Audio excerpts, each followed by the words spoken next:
How's it? We've been talking a lot recently about DPReview and them being closed down by the parent company Amazon. All the information on those forums, 25 years of knowledge and sharing and wisdom, gone, lost. The reason I care so much about this is that this is the beginning of a very obvious way of companies saying, if this information is not profitable, then it has no place existing.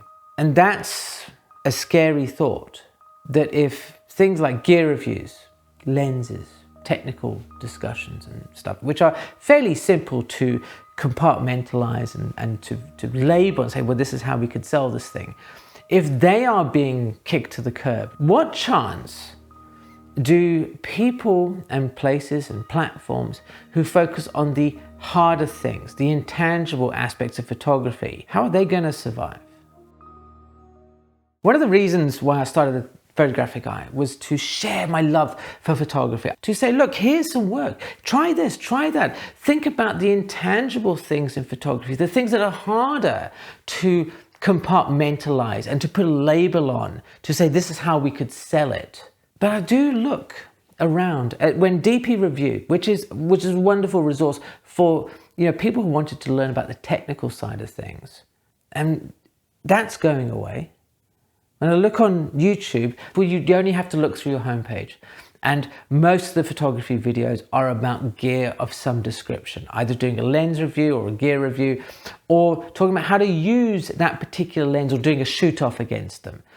And they do this because that sort of content gets eyeballs, because it taps into that very sort of base nature of photographers, which we talk about gear. So the content that isn't easy for the algorithm to sit and go, oh yes, this is exactly what I'm talking about, this is something that so-and-so might enjoy, gets lost. The work that I feel is vital, that I feel really makes photography come alive and sing, the feeding of the visual mind, the feeding of that library inside our heads on which we can draw from to create images that wow people, that people go, oh my God, your pictures are amazing, is going to become harder and harder to find because it's not profitable. We have gone from universities being the guardians of knowledge, only select few can have them, through to the early days of the internet where knowledge was going to be free for anybody who wanted it. And now it's being thought of once again as a commodity. But that promise of everything for everybody to just kind of find it is becoming increasingly harder, because the people who have the knowledge that is intangible, that is difficult to classify, will find it increasingly harder. If you see that creator who has only like 100 subscribers, or maybe that video's had maybe a few hundred views, for a small creator, 300 or 400 views is a huge amount. Give them a like, a comment, say, do you know what? I really enjoyed what you did there. I thought that was an interesting point that you made, and thank you for actually sharing that idea with me. Those things, that's the real driving force for a small creator.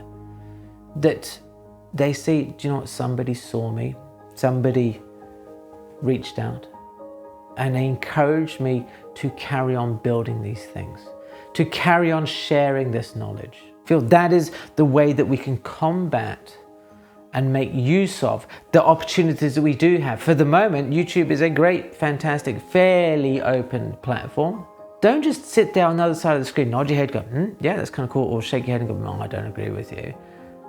Let those people know that they have been seen, and that the work they produce and the interesting and the ideas that they share and the knowledge that they exchange is being appreciated.